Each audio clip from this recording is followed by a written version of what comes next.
জন্য কেমন দয়াবান, মা তোমার জন্য কেমন মায়াবান। এরে বান্দা, মার সঙ্গে রাগ করেছো, মা তোমাকে ধমক দিয়েছে, মা তোমায় গালি দিয়েছে, ওর সন্তান তুমি বাড়িতে আসো না। এরে এলাঙ্গার যুবক ভাইয়েরা, ভালো করে শুনিয়া নেও। এরে নবীর উম্মত, তুমি তো বাড়ির থেকে রাগ করিয়া আসিয়া এলেঙ্গার হোটেলের মধ্যে সুন্দর সুন্দর খানা খাও, ওই মার দিকে তাকায়া দে, ওই মা তোমার মায়াও খানা খাইতে পারে না, তোমার মায়ায় মা ঘুমাইতে পারে না। এরে নবীর উম্মত, মা রাতের বেলায় শুয়ে শুয়ে কান্না করে, স্বামী ডাক দিয়ে বলে, বিবি আমার তুমি কেন কাঁদো? বলে, সন্তানকে আমি একটু ধমক দিয়েছি, সন্তানকে একটু আমি গালি দিয়েছি, এই কারণে সন্তান বাড়ি আসে না, সন্তান সকালের খানাও খায় নাই, সন্তান দুপুরের খানাও বাড়িতে খায় নাই। স্বামী আমার বিবিকে সান্ত্বনা দিয়ে বলে, বিবি টেনশন করিও না, টেনশন করিও না, সন্তান সকালে না সে বিকালে চলে আসবে। বিবি ডাক দিয়ে বলে, স্বামী আমার মনে তো মানে না, আমার মনে তো আর সহ্য হয় না, আমার সন্তান কেন বাড়ি আসে না? সন্তান যতই বড় ভুল করুক, যদি সন্তান মা বাবার কাছে ক্ষমা চায়, মা বাবা সব ভুলগুলো সন্তানের ক্ষমা করিয়া দেয়। আল্লাহ তাআলা বলে, বান্দা আমার মায়া কি তোমার মার চাইতে কম? আমার দয়া কি তোমার বাবার চাইতে কম?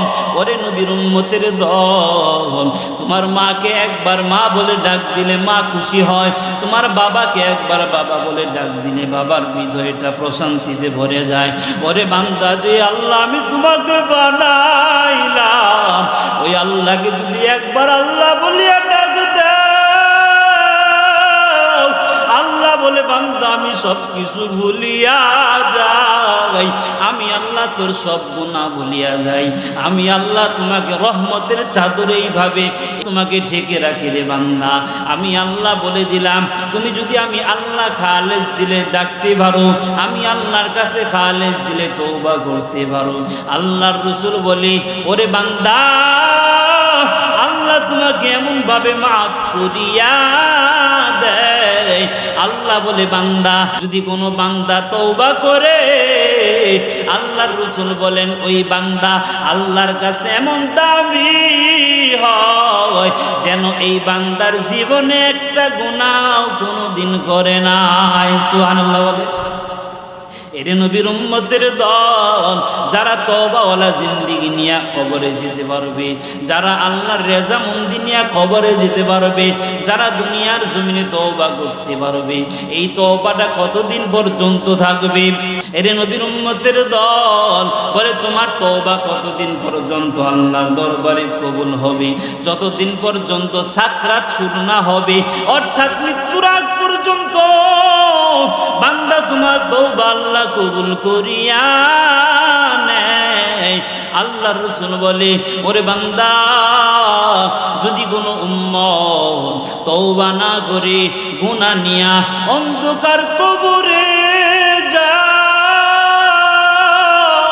ওই কবরটা কবর থাকবে না, ওই কবর আর মাটির কবর থাকবে না, ওই কবরটা জাহান্নামের গর্ত হয়ে যাবে।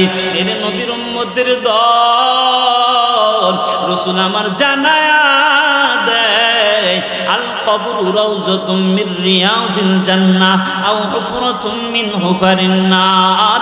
ওই কবর কারো জন্য হবে জান্নাতের ঘর, আবার ওই কবর কারো জন্য হবে জাহান্নামের ঘর। তবে কার জন্য কবর জান্নাতের ঘর হবে? রাসূল আমার জানায়া দেয়, যারা নেক আমল নিয়ে যাবে, যারা রোজা নিয়ে যাবে, যারা আল্লাহর রেজামন্দি নিয়ে যাবে, যারা রসুলকে নিয়ে যাইতে পারবে, তাদের জন্য কবর জান্নাতের ঘর হয়ে যাবে। ওরে বান্দা, কবর তোমাকে আমাকে ডেকে বলতে থাকে, আনা বাইতুল ওয়াহদা, আনা বাইতুল গুরবা, আনা বাইতুত তুরাব। আমি কিন্তু একাকির ঘর, আমি কিন্তু সব বিচ্ছুর ঘর, আমি কিন্তু পোকামাকড়ের ঘর। ওরে বান্দা সাবধান, আমি কবরের কিন্তু তোমাকে চিনব না। আমি কবর কিন্তু তোমার রাজত্ব দেখব না, আমি কবর কিন্তু তোমার মন্ত্রিত্ব দেখব না, আমি কবর কিন্তু তোমার সৌন্দর্য দেখব না। এর নবীর উম্মতের দল, যারা নেক আমল নিয়ে কবরে যেতে পারবে, যারা ভালো আমল নিয়ে কবরে যেতে পারবে, তাদের জন্য কবর সুন্দর ব্যবহার করবে। আর যারা আমল ছাড়া কবরে যায়, যারা আমল না নিয়ে কবরে যাবে, কবরটা এমন ভাবে চাপ দেয় বলে পাঁজরের হাড়গুলো একটার একটার ভিতরে চলে যাবে। এর নবীর উম্মতের দল, ওই কবরের মধ্যে প্রশ্ন হবে তিনটা, মান রব্বুকা, মান দীনুকা, মান নাবিয়্যুকা। ওরে বান্দা, তুই তোর রবের পরিচয় দে, ধর্মের পরিচয় দেও, তুমি তোমার রহমাতাল লিল আলামিনের পরিচয় দেও। যারা দুনিয়ার জমিনে আল্লাহর ইবাদত করে কবরে যাবে, যারা দুনিয়ার জমিনে আল্লাহর হুকুম মেনে কবরে যাবে, যারা দুনিয়ার জমিনে আল্লাহর আদেশ মেনে মেনে কবরে যাবে, তারা বলবে, রব্বি আল্লাহ, আমার রব, আমার আল্লাহ। দুনিয়ার মধ্যে যে রবকে আমি ভুলি নাই, দুনিয়ার মধ্যে যে রবের হুকুম আমি অমান্য করি নাই। এর নবীর উম্মতের দল, যারা দিন মেনে যাবে, তারা সঙ্গে সঙ্গে বলবে দীনিয়াল ইসলাম, আমার ধর্ম হচ্ছে ইসলাম। যারা নবীর ভালোবাসা নিয়ে যাবে, যারা দুনিয়ার জমিনে নবীকে ভুলে নাই, যারা দুনিয়ার জমিনে নবীকে অমান্য করে, যারা দুনিয়ার মধ্যে নবীর ভালোবাসা নিয়ে থেকেছে, যখন বলবে নবীকে দেখায় এই মহামানবটারে চিনোনি, সঙ্গে সঙ্গে বলবে, এই তো সে মায়ার নবী আমার, যেই নবী আমাদের চিন্তায় দুনিয়ার মধ্যে ঘুমাইতে পারে না, যেই নবী আমাদের মায়ায় দুনিয়ার জমিনে আনন্দ করতে পারে না। নবী যখন দ্বীনের দাওয়াত দেয়, নবী ইনসাফের দাওয়াত দেয়, নবী আমার মানুষকে কল্যাণের দিকে ডাকে, দুনিয়ার ওই মক্কার মানুষগুলো নবীকে বলে নবী নাকি মাজনুন, নবীকে বলে নবী নাকি পাগল। যেই নবীকে এই দ্বীনের দাওয়াত দেওয়ার পূর্বে বেঈমানগুলো বলতো আল আমিন, নবী বিশ্বস্ত। নবীর মতো মানুষ দুনিয়ার জমিনে আর কেহ নাই, নবীর মতো ভালো মানুষ মক্কা নগরীতে কেহ নাই। ওই নবী যখন দ্বীনের দাওয়াত দেয়, নবীকে বলে নবী মাজনুন,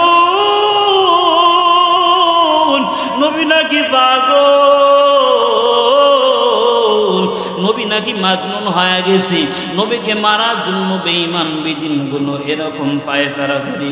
নবী যখন কালেমার দাওয়াত দেওয়ার জন্য তায়েফের ময়দানে রওয়ানা, নবী আমার তায়েফের ময়দানে মানুষগুলোকে